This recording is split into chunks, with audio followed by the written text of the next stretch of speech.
Howdy, this is Eric. Another update on some of the stuff that I'm doing this year. I'm continuing to use these bigger kind of second-hand or third-hand, in some cases, pots. This one's kind of beat up and broken. I'm using these as kind of raised beds. I've cut out the bottom, and I've done this a few times now. Cut out the bottom so that it's just exposed ground underneath. I didn't bury this one because this time of year it's impossible to bury. Over here on this side of the yard anyway. The grass is just a thick mat of roots, and it's darn near impossible to dig through. It's just a lot of work. I had to use the weed eater to clear that spot, and I had a pot sitting there for a few weeks to soften the things and make it flat enough that I could put something down.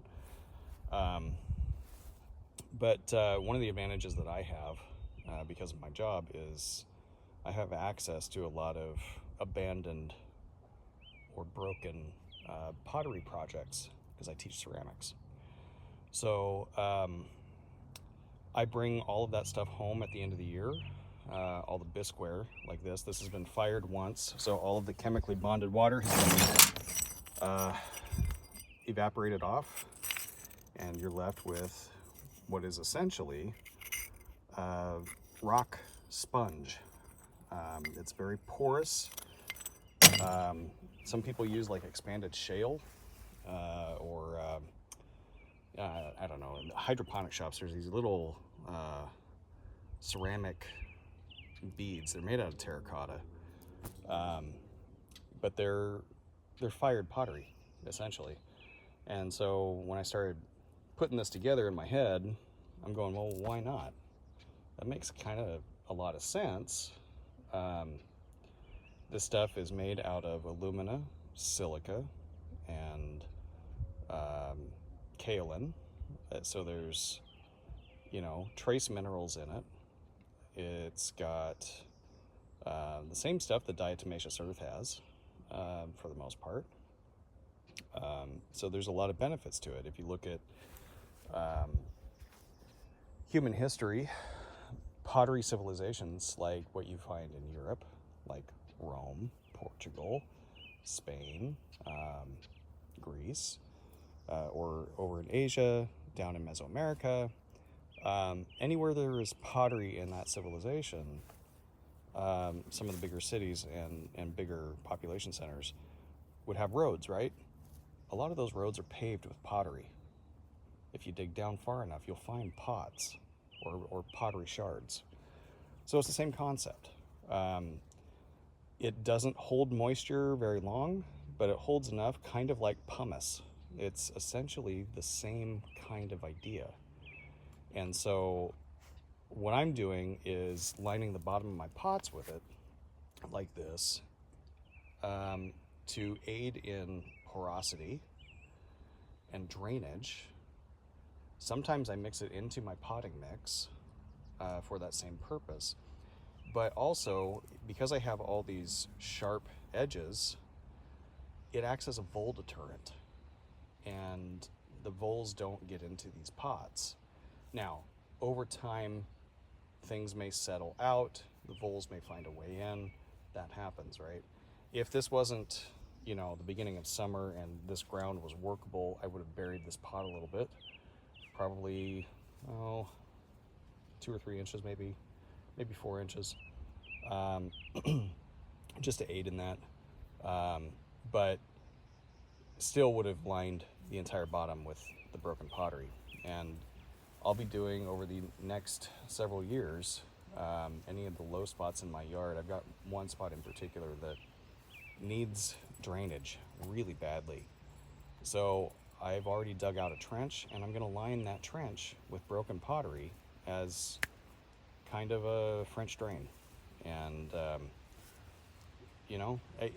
it's better that it go to work here for me, even if it's broken projects, even if it's abandoned projects. It's better that it go to work for me instead of going to a landfill. So I'm just trying to be, a little bit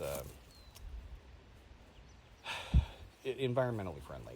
It already took a lot to make the stuff to this point. It seems wasteful in my eyes to send it to the landfill.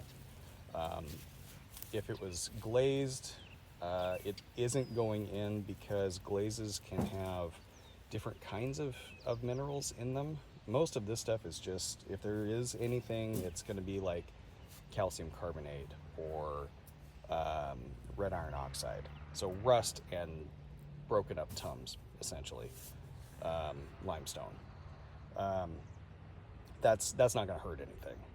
But if you get into like cobalt, copper, that kind of stuff, you could affect the growth of plants, cobalt especially. So I don't want to put anything with cobalt out here.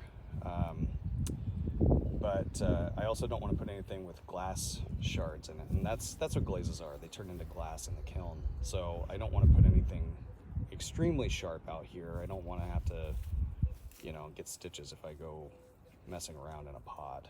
And same thing with my dogs. I don't want to, run the risk of them getting hurt because of that kind of stuff. But anyway, so I digress. This tree is what's going to go in that spot. Now it looks really, really close to my other trees. This is my nectaplum that looks absolutely terrible because of leaf curl. And then equally over here is my big nectarine tree that looks just as bad. These trees are more than likely on their last legs for me. I just can't keep up with the leaf curl. It doesn't matter if I spray or not. I've sprayed copper every year, multiple times, and it doesn't matter.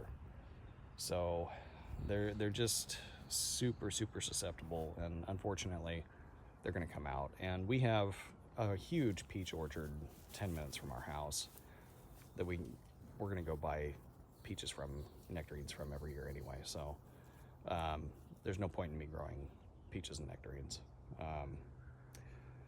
So there's that. All right, so these trees are going to eventually probably come out. I'll put at least one more fig tree in here, in that spot, and then we'll see where we go from there. But the potting mix that I'll use in this is mostly just some mix of bark dust compost, perlite, and there's no reason to use something super light because I don't plan on moving this pot.